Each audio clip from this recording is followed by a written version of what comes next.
Kogukond minu jaoks on inimesed.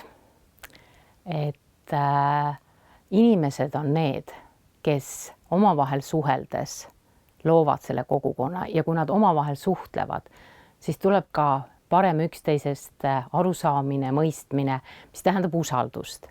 Ja kui see kõik on tekkinud, siis tegelikult tekib ka soov ja tahe üksteist toetada.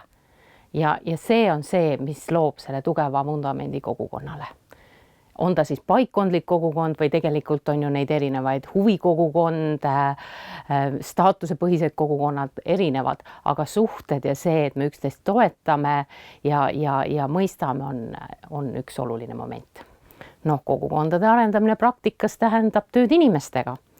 Tööd sellega, et sa kuulad, sa arutled koos inimestega ja otsid koos nendega neid parimaid viise, kuidas inimeste, paikkonna, ressursse kõige paremini kasutada, et seal kohas või selles kogukonnas oleks inimestel hea elada.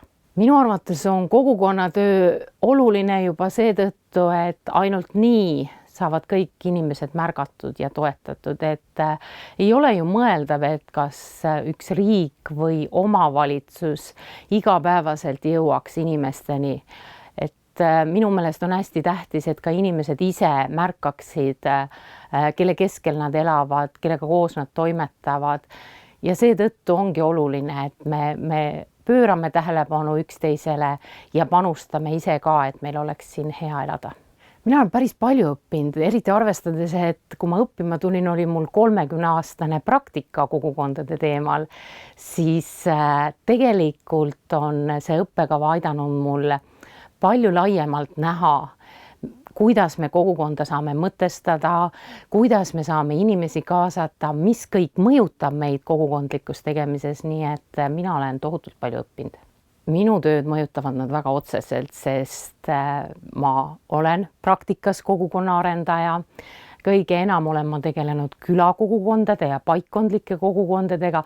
Tänu õppekavale olen ma hakanud huvi tundma ka teist liiki kogukondadega ja ma saan kõike seda teadmist oma praktikas kasutada. Ja mis minu jaoks on veel hästi põnev, et mina sain praktikat võrrelda teooriatega, et kuna mul olid nagu kogemused, siis ma sain vaadata, kas teadlased, teooriad lähevad kokku sellega, mis minu kogemus on ja lähevad küll ja samas ma sain ka selliseid uusi vaatenurki.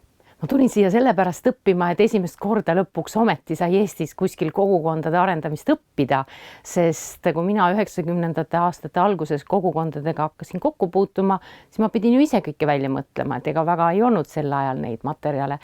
Nii et ma tulingi õppima, et aru saada, kuidas laiemalt mujal maailmas kogukondade teemaga tegeldakse ja tahtsin ka näha, et kuhu see siis liigub. Et tänu magistriõppele olen ma palju rohkem hakanud jälgima näiteks seda, et mul endal oleks tore olla, et mul endal oleks rohkem vaba aega. Et selles mõttes on selline huvitav lugu juhtunud, et õppimine, mis tõi lisakoormust, on tegelikult minu ajakavas tekitanud võimalust vabaks ajaks.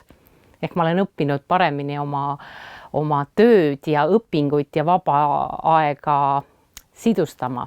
Nii et kõige jaoks oleks aega.